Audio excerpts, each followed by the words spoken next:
ധന്വന്തരി മൂർത്തിയുടെ നാടായ നെല്ലുവായിൽ നിന്നും പ്രമേഹമെന്ന തീരാവ്യാധിക്ക് ഒരു ശാശ്വത പരിഹാരം. പ്രമേഹ ചികിത്സയിൽ കേരളത്തിലെ അലോപ്പതിയിൽ വിദഗ്ധ ഡോക്ടറായ പ്രേംലാൽ ഇപ്പോൾ നെല്ലുവായ് എറൈസ് മെഡിക്കൽ സെന്ററിൽ തിങ്കൾ മുതൽ വെള്ളി വരെ രോഗികളെ പരിശോധിക്കുന്നു. അവയവം മുറിച്ചു മാറ്റാതെ തന്നെ വിദഗ്ധ ചികിത്സ. 4 ദിവസം കൊണ്ട് ഷുഗർ നിയന്ത്രണ വിധേയമാക്കുന്നു. കൂടാതെ അത്യാധുനിക സജ്ജീകരണങ്ങളോടുകൂടിയ mini operation theatre, lab, ECG, pharmacy എന്നീ സൗകര്യങ്ങളും മറ്റ് വിദഗ്ധരായ ഡോക്ടർമാരുടെ സേവനങ്ങളും ലഭ്യമാണ്.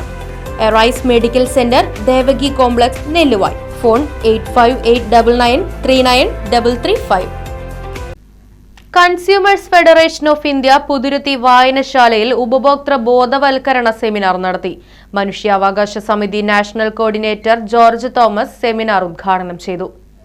സാധനങ്ങളുടെ യഥാർത്ഥ വിലയറിയാൻ സംവിധാനം വേണമെന്നും അനിയന്ത്രിത വ്യാപാരം തടയണമെന്നും സെമിനാർ ആവശ്യപ്പെട്ടു. ജില്ലാ പ്രസിഡന്റ് PV രാമൻ അധ്യക്ഷനായി. ദേശീയ ചെയർമാൻ പ്രൊഫസർ പുന്നക്കൽ നാരായണൻ മുഖ്യപ്രഭാഷണം നിർവഹിച്ചു. വനിതാ വൈസ് പ്രസിഡന്റ് E സുമതിക്കുട്ടി അംഗത്വ വിതരണം നടത്തി. V Achuthan Nair, Varghese Athani, Sally Thomas, Latha Rajendra Babu എന്നിവർ ചർച്ചയിൽ പങ്കെടുത്തു. വായനശാല പ്രസിഡന്റ് ജോസ് മണി, KG മോഹൻദാസ് തുടങ്ങിയവർ പങ്കെടുത്ത് സംസാരിച്ചു. News bureau, Vadakkanchery.